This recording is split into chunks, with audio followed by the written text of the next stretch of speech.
नमस्कार, स्वागत है। मैं यशवंत। भारत एक ऐसा देश है दोस्तों जहां पर हर हफ्ते एक नया कंट्रोवर्सी आता है और उसके बाद उस कंट्रोवर्सी पर तमाम तरह के जो बुद्धिजीवी हैं अपने अपने विचार देते हैं, तमाम तरह के आश्वासन देते हैं। ठीक है। और उस आश्वासन के बाद क्या रिजल्ट निकलता है, उन समस्याओं का सोल्यूशन कहाँ तक जाता है, इस पर बात करने की बहुत बड़ी आवश्यकता है। जिस तरह से दोस्तों पालघर अगर एक तरह से हम कहें तो जो आपका महाराष्ट्र और गुजरात का जो बॉर्डर है उस जगह पर पालघर आपका पड़ता है। और जैसे ही थोड़ा सा रूरल इलाके में जाएंगे वहाँ पर ज़्यादातर एसटी जो शेड्यूल ट्राइब है, जिन्हें आप आदिवासी कहते हैं, उनकी जनसंख्या एक व्यापक स्तर पर आप देख सकते हैं वहाँ पे।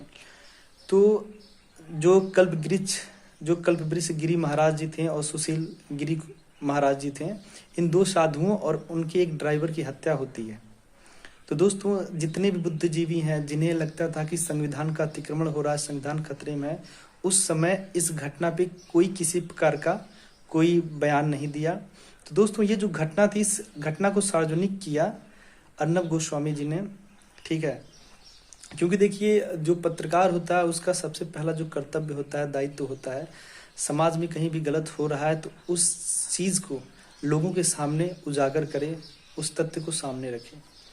तो क्या आपको नहीं लगता ये घटना कहीं न कहीं प्रशासन के माध्यम से किया गया है? और प्रशासन किसकी सुनता है? शासन की सुनता है। ये पूरी तरह से मॉब लिंचिंग की घटना है। आप इसे कोई एक्सीडेंशियल बात नहीं बता सकते हो। नहीं, लोगों को पता नहीं चला, रात के अंधेरे में कुछ लोगों ने कहा कि भैया ये बच्चा चोर है, कुछ लोगों ने कहा कि स्पेशली किसी चीज़ के फिराक में चोरी वोरी हो सकता है, गाँव में करने आए हों। तो भैया जो ऐसा सोच रहे हैं वो पूरी तरह से मूर्ख हैं। जिस तरह से वीडियो क्लिप वायरल हुई है उसमें आप पूरी तरह से देख सकते हैं कि पुलिस वाले के द्वारा किस प्रकार से उसको लाया जाता है, उसके बाद उस भीड़ को पेश कर दिया जाता है कि लो भैया आपका शिकार यहाँ हाजिर है। उसके बाद सैकड़ों की संख्या में किस तरह से लोग उन लोगों के ऊपर टूट पड़ते हैं और पीट पीट कर मार देते हैं। ये घटना होने के बाद आपको बता दें, जो हमारे उत्तर प्रदेश के जो चीफ मिनिस्टर हैं श्री योगी आदित्यनाथ जी ने इस घटना को संज्ञान में लेते हुए फ़ोन किया वहाँ के उद्धव ठाकरे जी को। ठीक है। जानकारी लेने के लिए कि कहाँ तक कार्रवाई हुई है, ऐसी घटना कैसे हो सकती है आपके राज्यों में।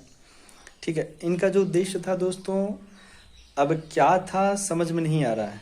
क्योंकि यदि आप इतने बड़े घटना को, जो एक तरह से कह सकते हैं पूरी तरह से सुव्यवस्थित तरीके से किया गया है, अगर ये सुनियोजित तरीके से नहीं होता तो मैं आपको बता दूं, मतलब वहाँ पे पुलिस है, आला अफसर मौजूद हैं, तो आपको क्या ज़रूरत थी? आप घर में ही रखे रहते हैं, वो सुरक्षित रहते हैं।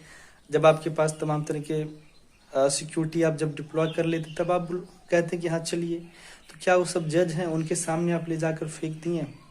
वो तो आपका गलत हुआ ना। उसके बाद बुलंदशहर में घटना होती है जहाँ पर दो साधुओं की निर्मम तरीके से हत्या कर दी जाती है।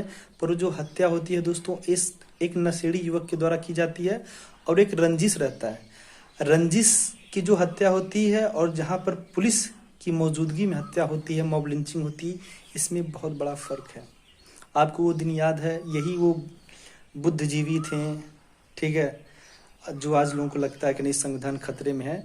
जब आपको पता है, जब अफजल को फांसी हो रही थी तो रात को तकरीबन 12 बजे सुप्रीम कोर्ट का दरवाज़ा खटखटाया गया था।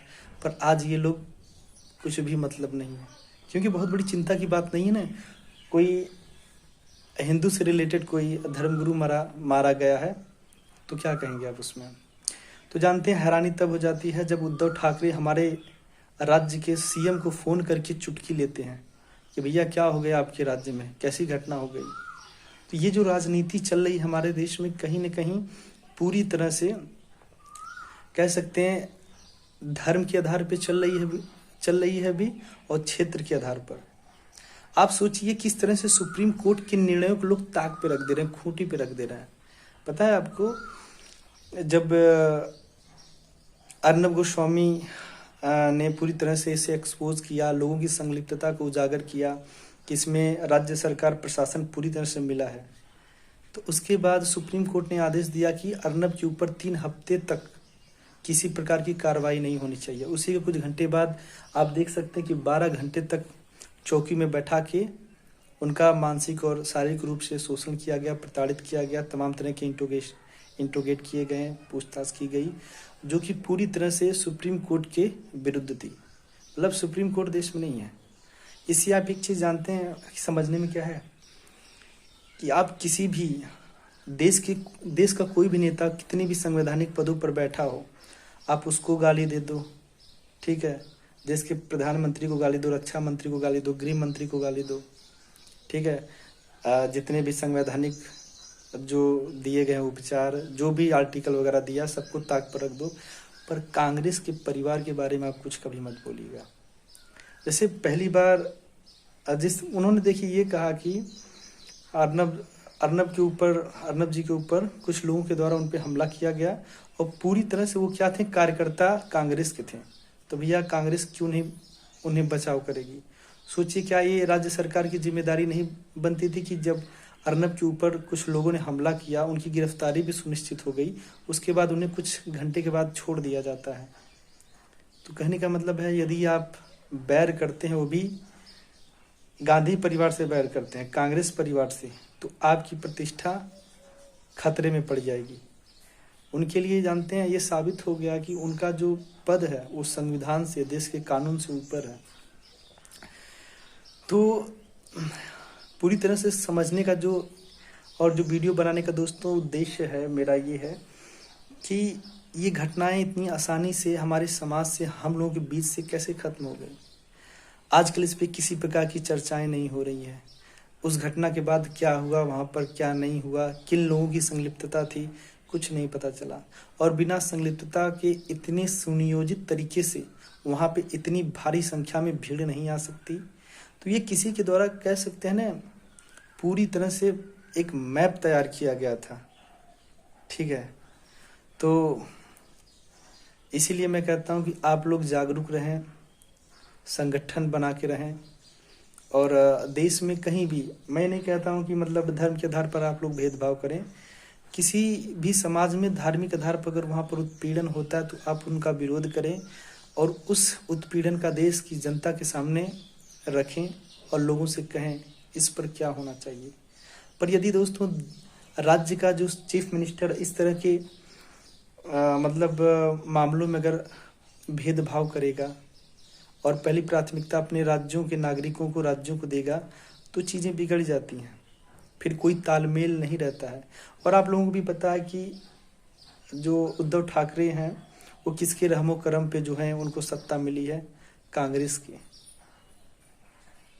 तो जब कांग्रेस के रहमो करम पे आपने सत्ता पाई है, तो भैया ये तो सीधी सीधी बात है कि आप जो कहेगी कांग्रेस वही आप करेंगे। ठीक उसी तरह जिस तरह से, हाँ, आपको पता होगा जब यूपीए की गवर्नमेंट थी, जब हमारे देश के प्रधानमंत्री थे मनमोहन सिंह, ये पूरी दुनिया जानती है, जो कांग्रेस के लोग कहते थे वही मनमोहन जी कहते थे।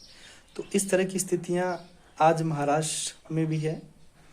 तो हमें ये बहुत ही आवश्यक है समझने की और जानने की कि कुछ लोग हैं जो बड़े और संवैधानिक पदों पे बैठे हैं ना, जिन्हें जिम्मेदारी और अधिकार दिया गया है कि देश की गरिमा को अब समझें, ठीक है, देश को उस मुकाम तक ले जाएं। ऐसे ही लोग नहीं चाहते कि हिंदू मुस्लिम जितने भी धर्म के लोग हैं साथ में रहें।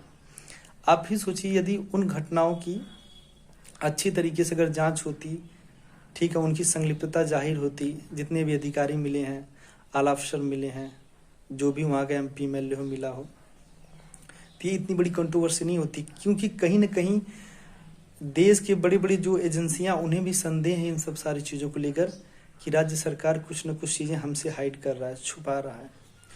तो चीज़ों को समझें। नमस्कार, धन्यवाद।